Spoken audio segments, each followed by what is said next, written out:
Au cœur du Maghreb, là où les dunes embrasent la mer, deux nations se regardent à travers l'histoire, l'Algérie et le Maroc. Leurs relations, complexes et fraternelles, se retrouvent aujourd'hui sous un autre regard, celui de l'Organisation des Nations Unies. Mais derrière les discours politiques, derrière les rapports officiels et les caméras diplomatiques, un autre regard veille. Un regard silencieux, celui d'Allah. Et si ce qui se joue entre ces deux peuples dépassait la politique? Et si derrière ces tensions visibles se cachait une préparation invisible, celle d'un retour, celle d'un mystère longtemps annoncé? Car dans les profondeurs du temps et des prophéties, et on murmure que lorsque l'injustice s'étendra, lorsque les cœurs perdront leurs repères, un être bien guidé, Al-Mahdi, se lèvera. Alors, dans ce monde en mouvement, l'ONU observe. Mais nous, croyants, devons-nous pas observer plus haut, plus loin, vers les signes, vers les âmes, vers ce que le regard divin cherche à nous enseigner? Prépare-toi. Ce que tu vas entendre maintenant n'est pas une simple analyse politique. C'est une plongée dans le mystère du temps, dans les signes du destin et dans la lumière qu'Allah dépose dans le cœur de ceux qui veulent comprendre. 1. Contexte et éveil. Au-delà des cartes géopolitiques, au-delà des frontières tracées par la main des hommes, il existe un autre territoire, celui des âmes. Là où les lignes ne sont plus dessinées à l'encre, mais à la lumière. Là où les regards du monde se posent aujourd'hui sur deux nations sœurs, l'Algérie et le Maroc. Deux peuples aux racines entremêlées, observés de loin par l'Organisation des Nations Unies, mais surtout scrutés par celui dont le regard ne dort jamais. Les rapports s'accumulent, les débats s'enchaînent, les décisions s'attendent. Mais derrière ce théâtre du monde, quelque chose de plus subtil se joue. Un frémissement dans les consciences, un appel silencieux que seuls les cœurs éveillés peuvent entendre. Et si ce regard extérieur n'était pas une simple surveillance politique, mais le reflet d'un regard spirituel? Et si, derrière l'œil de l'ONU, se cachait un rappel d'Allah? Regardez ce que vous êtes devenus. Où est passée votre unité? Votre justice? Imaginez un vieux sage, dans un village perdu des montagnes de Kabylie. Sa barbe essaie blanche, ses yeux pleins de lumière. Chaque soir, il s'assoit sur une pierre, contemple le ciel et murmure « Lorsque la justice s'efface, les regards lointains se tournent vers nous. » Il ne parle pas des caméras ni des médias. Il parle des signes, des mouvements invisibles du destin. Car il sait que lorsqu'une nation s'éloigne de la droiture, Allah lui envoie des rappels, parfois à travers ceux qu'elle croit étrangers. À Rabat, un jeune chercheur feuillette un rapport de l'ONU. Il lit des chiffres sur la pauvreté, des mots sur la coopération, des paragraphes sur la sécurité. Mais dans son cœur, il perçoit autre chose. Une question silencieuse. Et si tout cela n'était pas seulement politique? Et si Allah utilisait même les institutions du monde pour éveiller les consciences? Alors il ferme le rapport, se lève et regarde par la fenêtre. Le soleil se lève sur la ville et il ressent que ce n'est pas seulement une journée qui commence, mais peut-être une ère nouvelle. Car parfois, Allah agit là où l'homme ne s'y attend pas. Parfois, il fait d'une tension un message, d'une crise, un rappel, d'un silence diplomatique, une épreuve spirituelle. Et quand deux nations sœurs comme l'Algérie et le Maroc se retrouvent observées, questionnées, c'est peut-être parce qu'elles ont un rôle plus grand à jouer. Pas seulement dans la politique du monde, mais dans la préparation du monde à ce qui vient. Dans l'histoire des peuples, il y a toujours eu des moments où Allah envoie des signes à travers des regards extérieurs. L'Égypte, observée par Rome. Médine, scrutée par les tribus. Jérusalem, entourée de nations. Chaque fois, derrière la politique, se cachait une épreuve spirituelle. Et toi qui écoutes ces mots, qu'est-ce que cela réveille en toi? Qu'éveille en toi l'idée que 2 nations du Maghreb soient aujourd'hui sous l'œil de l'ONU? Est-ce la peur d'un avenir incertain? Ou le pressentiment d'un événement plus grand, d'un plan divin qui se dévoile? Regarde au fond de ta vie. As-tu déjà vécu un moment où le regard d'un autre t'a poussé à changer? Quand quelqu'un, sans dire un mot, t'a renvoyé à ta propre vérité? Peut-être que ce regard extérieur, c'était celui d'Allah. Non pas pour te juger, mais pour te guider, car le regard d'Allah ne condamne pas l'âme sincère. Il l'éveille. Il la pousse à revenir à la source. Et aujourd'hui, dans les montagnes de l'Atlas comme dans les plaines d'Oran, dans les rues d'Alger comme dans les ruelles de Fès, ce regard invisible s'étend. Il observe les dirigeants, mais surtout les cœurs qui se fatiguent de la division, les cœurs qui rêvent d'unité, les cœurs qui pressentent qu'un grand secret est sur le point de se dévoiler. Et si ce regard de l'ONU n'était qu'un miroir du regard divin? Et si les tensions entre l'Algérie et le Maroc n'étaient qu'un écho terrestre d'un appel céleste? Réveillez-vous, ô enfants du Maghreb, réconciliez vos âmes avant que le monde ne s'effondre. Car avant que les grandes prophéties ne s'accomplissent, Allah prépare les cœurs. Et peut-être que le premier signe du dévoilement du mystère du Mahdi, ce n'est pas dans les journaux, ni dans les rapports diplomatiques. Peut-être qu'il commence ici, dans le regard qu'il pose sur nous, et dans la conscience qui s'éveille en silence. 2. Le cadre islamique et le rôle de l'ONU. En islam, la justice et l'équité ne sont pas de simples concepts politiques. Ce sont les colonnes mêmes sur lesquelles repose le monde. Allah dit « Les croyants ne sont que frères » Coran 49, 10. Une parole courte, mais si vaste qu'elle englobe la terre entière. Elle nous rappelle que la fraternité dépasse les couleurs, les langues et les frontières. Elle n'est pas limitée par le drapeau, mais unie par la foi. Au bord de l'Atlantique, dans un petit port du sud du Maroc, la vie suit le rythme des marées. Les pêcheurs s'élèvent chaque matin avec la même prière. Ô Allah, bénis notre subsistance, bénis nos efforts. Mais ces dernières années, les choses ont changé. Les eaux sont moins poissonneuses, les taxes plus lourdes, et les accords internationaux les dépassent. Dans la petite mosquée du village, les hommes murmurent, les grandes puissances décident, et nous subissons. Un jour, un homme venu de l'étranger arrive. Il est envoyé par l'Organisation des Nations Unies. Il porte un costume simple, un regard bienveillant. Il écoute leurs plaintes et dit « Votre voix importe, vos droits comptent. Nous sommes ici pour observer, pour entendre, pour rappeler au monde que chaque être humain mérite justice. » Les pêcheurs se taisent.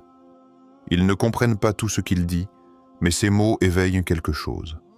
Alors, un vieil homme, l'un des anciens, se lève, son chapelet à la main, et répond d'une voix lente « Le plus noble auprès d'Allah est celui qui a le plus de taqwa. » Un silence tombe. Même l'étranger reste immobile. Car ces mots résonnent au-delà du langage. Ce jour-là, les habitants du port comprennent que la justice qu'ils réclament ne leur sera pas donnée par un homme, ni par une institution.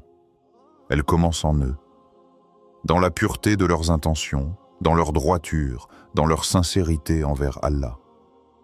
Ainsi, l'ONU, dans toute sa structure et ses résolutions, peut parfois être perçue, non comme une puissance humaine, mais comme un instrument dans le plan d'Allah. Un témoin silencieux de l'état du monde, un miroir.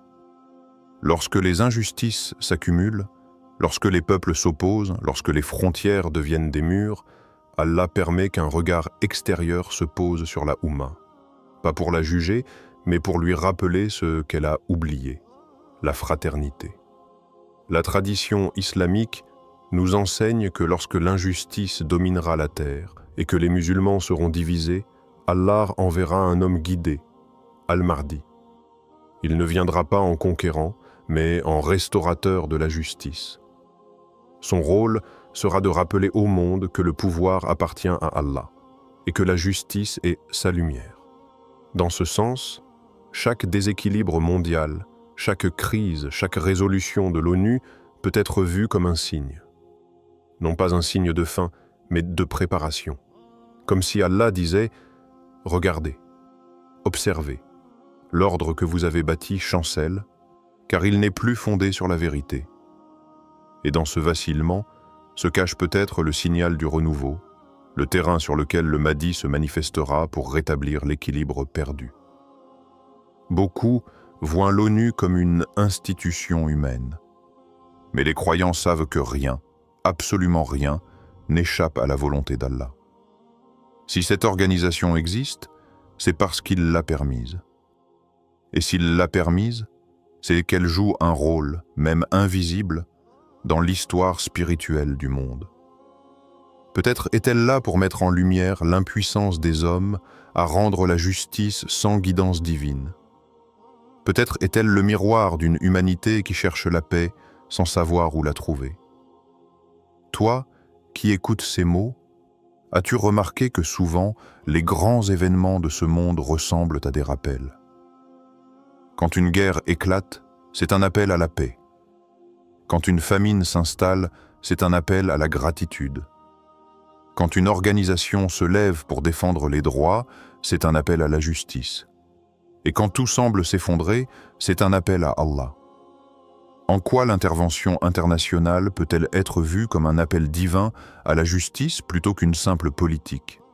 Regarde bien, dans chaque démarche humaine vers l'équité, il y a une trace de la miséricorde d'Allah. Même ceux qui ne croient pas en lui deviennent parfois des instruments de sa volonté. Ce n'est pas leur nom qui compte, ni leur institution, mais le message qu'ils incarnent. Comment, alors, la Oumma pourrait-elle répondre à cet appel? En redevenant le modèle de justice que le monde attend, en réapprenant à vivre selon la sincérité, la compassion et l'équité, en cessant de pointer du doigt pour commencer à construire. Car tant que les musulmans resteront divisés, d'autres parleront en leur nom. Mais le jour où la Oumma se relèvera, elle n'aura plus besoin qu'on la représente. Elle redeviendra la lumière qu'Allah avait placée au centre du monde. Êtes-vous prêts à voir les événements géopolitiques non comme des sources de désespoir, mais comme des signes d'un possible renouveau? Peut-être que ce que nous voyons comme des crises sont en réalité des contractions, celles d'un monde qui enfante un nouvel ordre, celui de la justice divine. Et peut-être que ces signes, ces rapports, ces réunions ne sont que les murmures avant le grand silence, celui qui précède l'aube du Mahdi. 3. Le mystère du Mahdi appliqué au Maghreb. Le mystère du Mahdi est profondément enraciné dans notre tradition. Il est Al-Mahdi, l'être bien guidé, celui qu'Allah enverra lorsque la terre sera saturée d'injustice. Mais si ce renouveau devait surgir ici, dans nos terres du Maghreb, en Algérie, au Maroc, ou entre leurs frontières, que signifierait cette apparition pour cette région bénie, berceau de résistance, de foi et de lumière? Depuis des siècles, les sages du Maghreb parlent de signes, d'ombre et de lumière. Des montagnes de l'Atlas jusqu'aux dunes du Sahara, une même attente se murmure, celle d'un redressement, d'un retour à la justice divine. Et peut-être, sans que nous le sachions, les fondations spirituelles de cette attente sont déjà en train de se poser. Histoire, illustration. Imaginez une scène silencieuse, dans un ancien Ksar isolé du désert, quelque part entre Gardaïa et Ouarzazate.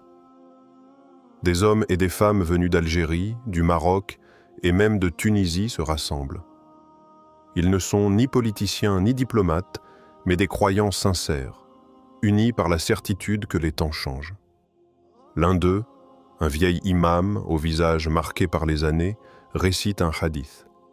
Même s'il ne restait qu'1 jour à ce monde, Allah l'allongerait jusqu'à ce qu'apparaisse un homme de ma famille, dont le nom sera comme le mien, et son père comme mon père, qui remplira la terre de justice comme elle était remplie d'injustice.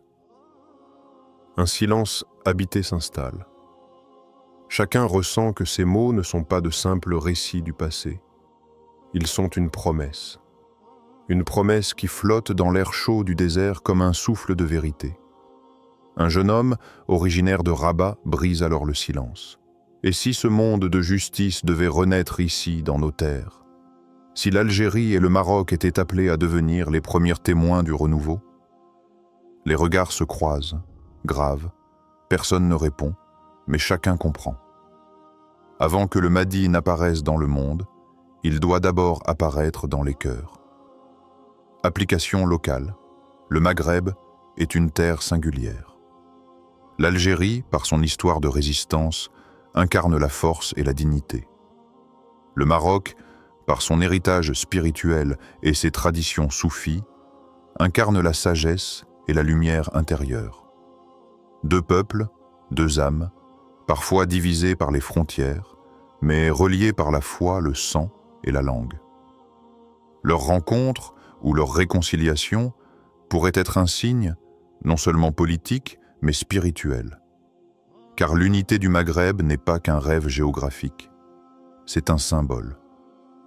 Le symbole d'une Oumma qui se retrouve, qui se pardonne, qui comprend enfin que la vraie victoire n'est pas militaire ni diplomatique, mais intérieure.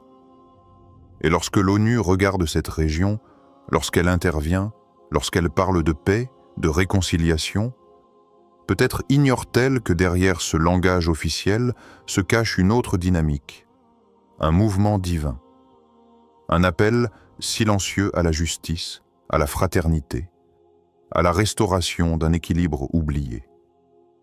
Dans ce contexte, le rôle du Maghreb devient central. C'est une porte entre l'Orient et l'Occident, entre le passé et le futur, entre le visible et l'invisible. C'est un point d'équilibre du monde, un lieu où le spirituel et le politique se croisent. Alors, quand les tensions s'élèvent entre Alger et Rabat, quand les frontières se ferment et que l'ONU s'interpose, certains ne voient que diplomatie. Mais les croyants, eux, y perçoivent un signe. Le monde est en train de se préparer à quelque chose de plus grand, de plus profond. Et si ce quelque chose était l'aube du Mahdi? Réflexion spirituelle. Le Mahdi n'apparaîtra pas dans un monde prêt. Il apparaîtra dans un monde brisé, désorienté, où la lumière de la foi semblera vaciller. Et c'est précisément dans ces moments de désordre que les âmes sincères se relèvent, se purifient, se préparent. Ainsi, avant de guetter les signes extérieurs, chacun doit se demander: le Mahdi pourrait-il reconnaître mon cœur comme un lieu prêt à accueillir sa mission? Car si la terre du Maghreb doit être témoin du renouveau, elle le sera à travers ses habitants, à travers des hommes et des femmes qui choisiront la vérité plutôt que la peur, la foi plutôt que la division, l'unité plutôt que l'orgueil. Que signifie, pour vous, l'idée que le Mahdi pourrait émerger dans un contexte comme celui du Maghreb? Quelle transformation doit d'abord avoir lieu, individuelle, communautaire ou même nationale, pour que ce réveil soit possible? Et si ce réveil dépendait autant de votre cœur que des événements extérieurs? Êtes-vous prête à devenir, dès aujourd'hui, une lumière dans ce processus divin, un témoin du renouveau que tant attendent? 4. Appel à l'action intérieure et conclusion méditative. Nous ne parlons pas ici d'un futur lointain. Nous ne parlons pas d'un Mahdi qui viendra un jour dans une génération incertaine. Nous parlons d'un appel, d'un souffle, d'un mouvement intérieur que chacun d'entre nous peut ressentir, dès maintenant. Le prophète Muhammad, paix soit sur lui, nous a enseigné: le meilleur des hommes est celui qui est le plus utile aux autres. C'est là le cœur de toute réforme, de toute renaissance, de toute attente spirituelle. Le changement ne vient pas des institutions, ni des frontières, ni des résolutions de l'ONU. Il commence dans le silence d'un cœur qui décide, enfin, d'agir pour Allah. Histoire, illustration. Un soir d'hiver à Alger, un jeune enseignant découvre un rapport de l'ONU évoquant les défis éducatifs de son pays. Certains y voient un jugement, lui y voit un signe. Le lendemain, il rassemble quelques amis et leur dit « Si le monde nous observe, alors montrons-lui ce que signifie la justice selon l'islam. » Il crée un petit groupe d'aide scolaire pour les enfants orphelins. Rien de grand, rien d'héroïque, juste un acte sincère. Et pourtant, ce geste devient contagieux. D'autres enseignants rejoignent le projet, des parents s'impliquent, et bientôt, tout un quartier retrouve le goût de l'entraide.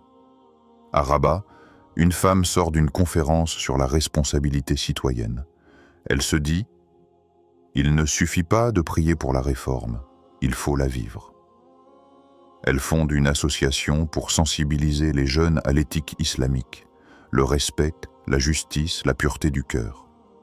En quelques mois, son initiative inspire d'autres mosquées.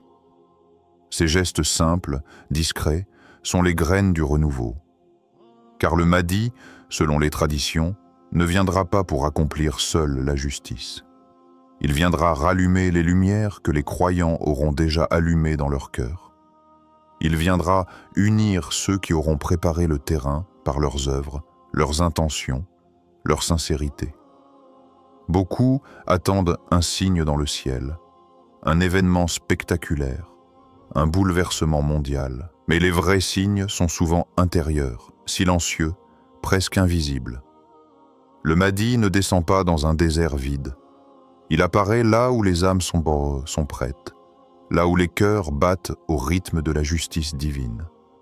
Chaque fois qu'un croyant pardonne, qu'un voisin aide un autre, qu'une main se tend sans calcul, le monde change. Et si ces actes de lumière se multiplient, alors le monde devient un terrain fertile pour l'avènement du juste. Ainsi, lorsque l'ONU parle de paix, lorsque les nations s'observent, lorsque les tensions grandissent, le croyant doit lire entre les lignes. Ce ne sont pas seulement des conflits humains, mais des signes célestes qui se manifestent à travers la matière. Allah nous parle à travers les événements, et parfois, l'ONU n'est qu'un miroir. Un instrument involontaire de sa pédagogie divine. Car derrière chaque crise se cache une question. Qui, dans ce chaos, se lèvera pour la justice? Qui choisira la lumière?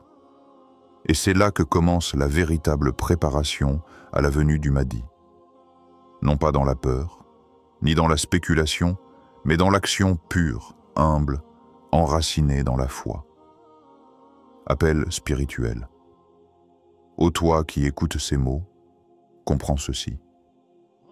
Le monde n'attend pas le Mahdi, il attend toi. Il attend que tu deviennes un canal de lumière, un porteur de miséricorde, un artisan de paix. Ne reste pas spectateur des événements. Ne te contente pas d'attendre que la justice descende du ciel, car Allah ne change pas la condition d'un peuple tant qu'il ne change pas ce qui est en eux-mêmes. Lève-toi, même avec peu. Commence par un geste, une parole, une prière sincère. Sois le reflet de ce monde meilleur que tu désires voir naître. Et alors, tu verras, les signes se rapprocheront, les cœurs s'ouvriront, les frontières spirituelles s'effaceront. Le Mahdi ne se révélera pas à un monde indifférent. Il se révélera à une Oumma éveillée, consciente, aimante, prête à accueillir la justice divine dans la douceur de ses actions. Quel geste concret peux-tu poser aujourd'hui, dans ta ville, ta mosquée, ta famille, pour incarner la justice et la miséricorde d'Allah? Comment ton regard change-t-il si tu vois les institutions humaines comme des instruments, parfois inconscients, d'un ordre divin en préparation? Te sens-tu prêt non seulement à attendre les signes, mais à devenir un signe? Et si ton engagement, ton intention, ta prière sincère était déjà une part de l'accomplissement des promesses divines? Ferme les yeux un instant. Imagine une lumière, faible mais persistante, au fond de ton cœur. C'est la flamme du bien, celle qu'Allah a déposée en toi. Protège-la, nourris-la, partage-la, car lorsque des milliers de cœurs allumeront cette même flamme, le monde entier brillera, et alors, peut-être, les signes que nous attendons deviendront réalité. Le monde regarde l'Algérie et le Maroc. Les puissances observent, les institutions s'interrogent et les rapports s'écrivent. Mais Allah, lui, observe aussi, non pas les frontières, mais les cœurs. Il regarde celui qui prie dans le secret, celle qui œuvre en silence, celui qui pardonne malgré la douleur, celle qui choisit la lumière dans l'obscurité. C'est là que commence le vrai réveil. Car le Mahdi ne viendra pas pour un peuple endormi, mais pour une Oumma éveillée qui aura retrouvé la justice et la miséricorde dans ses propres mains. Alors, avant de chercher les signes dans le ciel, cherche-les dans ton cœur. Avant d'attendre un changement mondial, sois ce changement, ici et maintenant. Le regard de l'ONU peut scruter les nations, mais le regard d'Allah scrute ton âme. Et peut-être que ce regard bienveillant sur le Maghreb n'est que le prélude à un souffle divin qui s'étendra sur le monde entier. Réveille-toi, croyant. Agis, prie, espère, car les signes se rapprochent et le mystère se dévoile.